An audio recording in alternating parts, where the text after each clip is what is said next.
Olá pessoal, meu nome é João Maurício, eu sou psicólogo clínico e a convite de Manuela eu venho falar um pouquinho aqui sobre suicídio, sobre suicidologia, que é a ciência do suicídio, né, como ela estuda, quais são os fatores relevantes, o que vocês precisam entender e também vou trazer um pouquinho da experiência clínica, deixando aqui também algumas reflexões para vocês em relação a alguns casos, né, para que vocês pensem um pouquinho, se habituem um pouquinho, se familiarizem um pouquinho com essa ciência e com a maneira de tratar isso na clínica.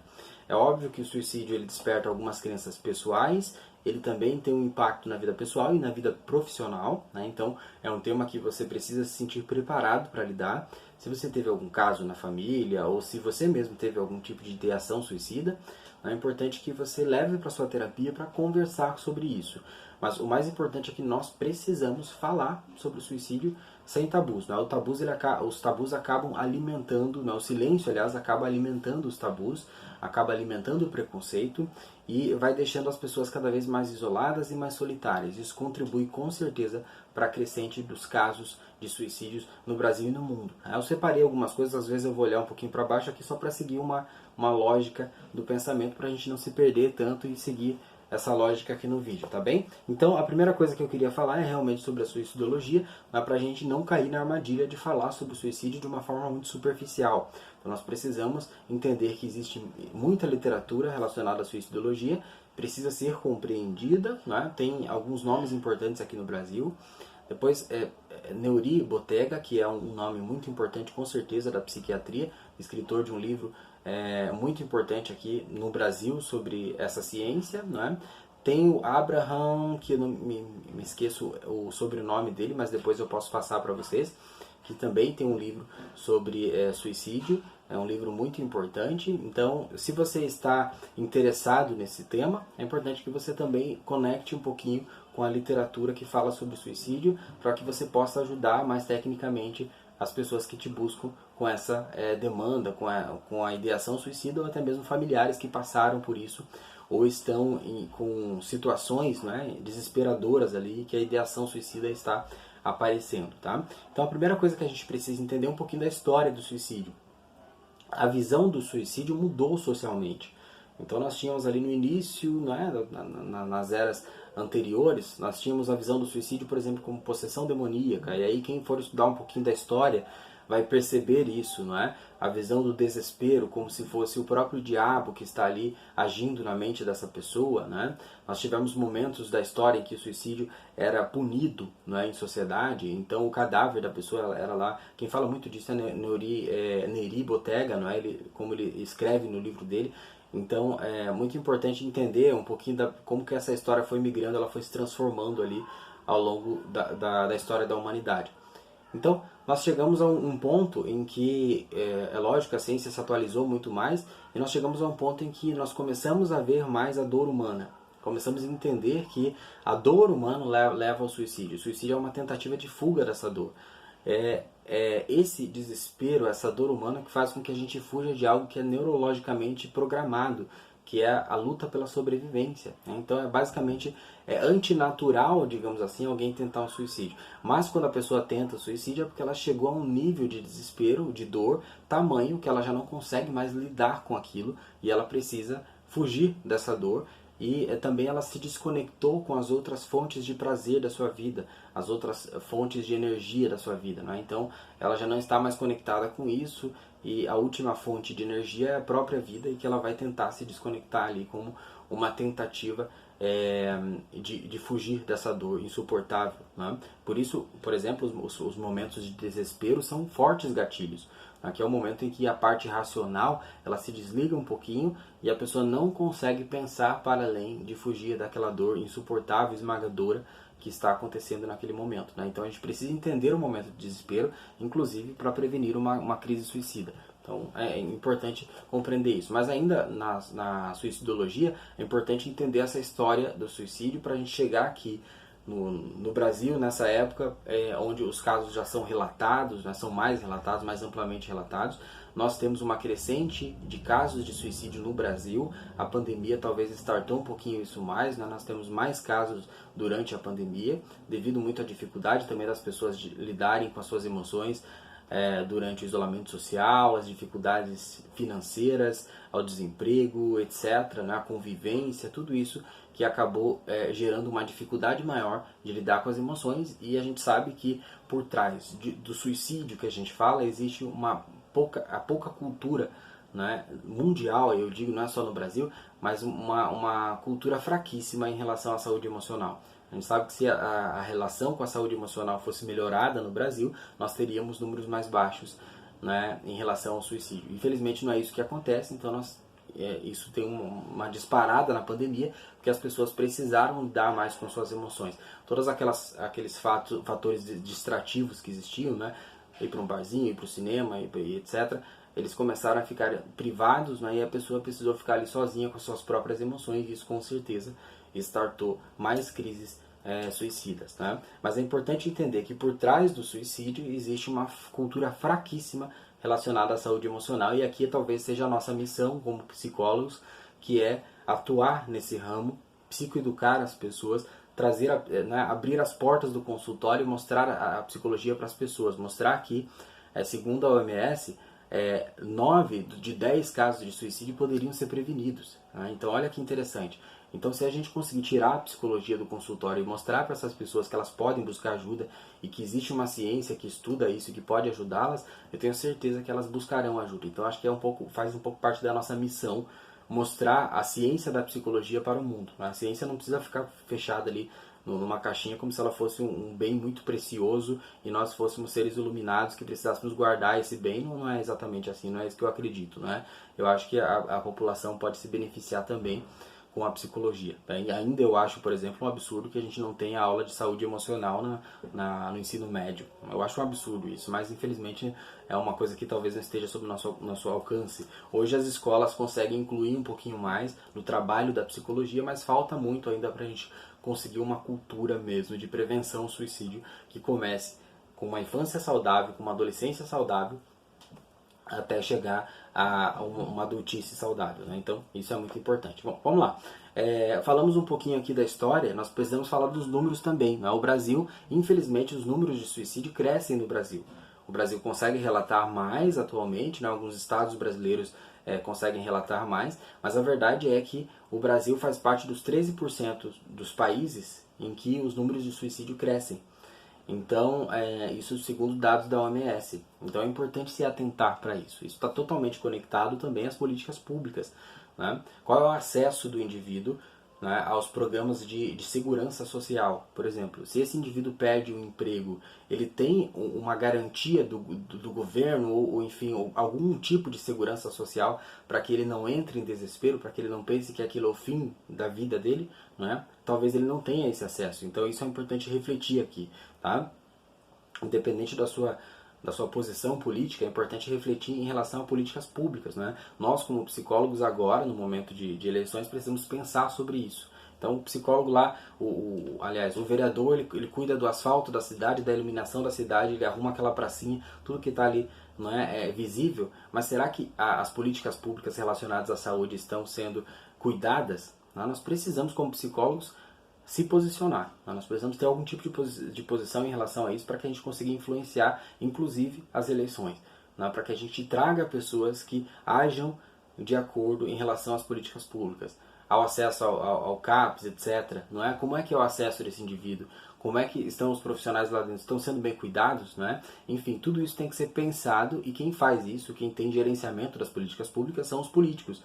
Então nós precisamos ter algum tipo de posicionamento nessa fase também. Mas eu não vou falar muito disso para não ficar muito político aqui o vídeo que eu estou fazendo para vocês, mas é só uma reflexão sobre a nossa posição de psicólogos no mundo. Né? Nós saímos da academia, nós temos que dar algum tipo de resultado, de resposta à sociedade sobre o nosso próprio trabalho. Então, quem somos nós nessa luta? A luta é nossa, não é de mais ninguém. Né? Nós somos, aliás, é de todo mundo, mas assim, nós somos os principais, nós estamos na linha de frente ali, nós precisamos puxar a sociedade para essa luta. Então, é importante a gente se posicionar de uma forma bem autoritária até nesse sentido, né? De buscar soluções mesmo para os momentos que a gente está vivendo no Brasil. Então os fatores de segurança social, eles ajudam que o indivíduo não entre em desespero nesses momentos. E isso reduz drasticamente os números de suicídio, né? Então, países que ele tem segurança social, se ele ficar desempregado, por exemplo, ele sabe que ele está protegido, assegurado socialmente, né? No Brasil, talvez ele não tenha tanta segurança assim, né? Nós vemos muita desigualdade social. Os próprios programas sociais talvez não sejam suficientes para manter o padrão de vida de um brasileiro. Enfim, então são coisas que vocês precisam refletir, tá? Esses números são muito importantes. Durkheim, que é um sociólogo que traz bastante da visão social do suicídio, vai discorrer um pouquinho mais sobre isso, né? O suicídio não começa ali na ideação, ele começa com fatores sociais, ele começa muito antes disso, tá? E a gente precisa também, como psicólogos, entender os fatores de risco. Eu vou trazer 2 deles, depois vocês continuam pesquisando. Vou trazer 3, tá? O primeiro deles é o histórico de doença mental, tá? Então, isso é muito importante. Se a pessoa tem histórico de doença mental, ela tem mais predisposição a cometer suicídio. Então, é uma coisa para se atentar aí ao longo do processo, e assim como psicólogos também, porque a gente precisa psicoeducar a população primeiro para buscar ajuda, né? E depois, dentro da ajuda, cada psicólogo bem preparado e aí formado para fazer isso possa ajudar essa população que sofre com transtorno mental, né? A outra coisa que é importante é tentativas anteriores. Então, se a pessoa já teve tentativas anteriores, ela tem também mais predisposição para ter sucesso das próximas vezes, infelizmente, né? Novamente, a psicoeducação cura, né? É a única coisa que pode funcionar assim efetivamente nesse momento, é a gente psicoeducar a sociedade, né? Para que chegue aquela mensagem para aquele pai que está achando que a ideação suicida da filha é frescura, né? Então, quando ele começa a entrar em contato mais com essas discussões, com esses posts, com esses livros, com propagandas na televisão, etc., ele começa a se transformar ali socialmente. É um trabalho de formiguinha, mas quanto mais a gente faz, mais a sociedade fica transformada. As gerações novas já têm um pensamento diferente, as próximas gerações terão outro pensamento, mas tudo isso parte da nossa luta social, né? De nós nos posicionando como psicólogos. E o indivíduo também ali comum, né, que não é psicólogo, também se posicionando. Os estudantes de psicologia com certeza já começam a incorporar essa luta aí com a gente, tá? Então, isso é importante. Então, quando a gente consegue psicoeducar a situação, né, todas as áreas, o político, por que o político vai falar sobre saúde emocional? Ele precisa saber disso, ele precisa ser psicoeducado para que ele se posicione politicamente sobre esse tema, né? O pai, por que ele vai dar atenção para os sintomas depressivos da filha? Ele precisa estar psicoeducado. Na geração dele, talvez ele não teve esse tipo de acesso, né? Talvez na geração dele não se considerasse tanto o mundo emocional. Enfim, então ele precisa ser psicoeducado sobre isso. O que é a tristeza? Né? Será que a tristeza fraqueza, como ele via na geração dele? É drama? Enfim, será que é isso que ele pensa da tristeza? Então ele precisa ser psicoeducado sobre isso para que ele esteja disponível ali para ajudar. E a psicoeducação só chega através dos meios de comunicação. Nós precisamos se posicionar, principalmente na era digital, né? Nós precisamos se posicionar como psicólogos, nos posicionarmos para que a gente consiga alcançar essas pessoas. Bom, chegando a esse ponto aqui, nós já falamos bastante, já temos 13 minutos de vídeo, né? Vamos para os números, né? No Brasil, como eu falei, os números crescem, infelizmente, né? A nossa missão social é transformar isso. Bom, a importância das políticas públicas que eu já falei, para a gente não ter uma visão só do indivíduo como uma pessoa que pensa em suicídio e começa ali. Não é bem assim, né? Para que a gente consiga ter uma cultura do suicídio, a gente precisa pensar nas particularidades das classes sociais, nas diferenças, homem, mulher, trans, homossexual, religião, profissão, idade, etc. A gente precisa entender as particularidades de cada classe social, de cada diferença de faixa etária, para que a gente consiga alcançar esse indivíduo. Não é? O adolescente comete suicídio por um motivo e assim por diante, né? Enfim, isso é cultural e a gente precisa aprender. A importância do Setembro Amarelo, né? Esse momento que a gente fala sobre suicídio e que a psicologia escolheu ali para que a gente consiga debater sobre esse tema tão importante. Bom, é importante porque as pessoas não estão se calando mais. E quando a gente não se cala, a gente não alimenta tabus, não alimenta preconceitos. Importante demais falar sobre isso. A sensação que eu tenho em clínica é que parecem mais casos relacionados a suicídio no Setembro Amarelo, porque se está falando mais sobre isso, as pessoas estão mais conscientes, não é? Isso é ótimo. Não quer dizer que no Setembro Amarelo, por falar mais, as pessoas pensem mais. Não é necessariamente isso. Mas as pessoas se sentem mais à vontade para falar sem serem julgadas, porque essa tecla está sendo batida. não julgue a dor do outro. A única pessoa capaz de suportar, de lidar com a sua própria dor é a pessoa. Então não julgue a dor da outra pessoa. Mas isso só se fala, né, em massa no Setembro Amarelo. Nós precisaríamos falar disso sempre. Infelizmente nós não conseguimos ainda falar sobre isso sempre. Mas o ideal é que todo mundo tivesse esse acesso a esse conhecimento sempre, né? Para que as pessoas busquem o autoconhecimento de uma forma confortável. Né? Daí a importância de a gente saber o nosso valor como psicólogos em sociedade. Né? Nosso trabalho é infinitamente importante. Né? Eu entendo, por exemplo, o biólogo é importante, o físico é importante e o psicólogo é muito importante. Tá? Hoje o suicídio é a quarta causa de morte entre os seres humanos, né? Então isso é muito importante. É a segunda entre os jovens. Então percebam o potencial que tem a psicologia aí para mudar essa causa, né? Então nós podemos, se formos ativos, se nós conseguirmos nos posicionar em sociedade, nós vamos com certeza conseguir diminuir esses números. Bom, o Setembro Amarelo então tem essa função, né? Ele tem a função de sensibilizar, aliás, a população e inclusive treinar a população de como lidar, né? Eu vejo muitos posts, documentários, etc., falando de como você trata, né? Como você conversa com uma pessoa que está no estado depressivo, como você conversa com uma pessoa que está entrando em depressão ou que está em depressão, né? Muitas pessoas não sabem isso. E aí, como é que você faz para lidar com isso? Algumas pessoas precisam ser treinadas, não só sensibilizadas, mas precisam ser treinadas para isso. Né? Então, que tipo de perguntas que você faz? Né? E tem o Bottega, né? Ele diz no livro dele que a primeira pergunta que ele traz o que está acontecendo com você? Né? O que está acontecendo na sua vida que está fazendo com que você se sinta assim?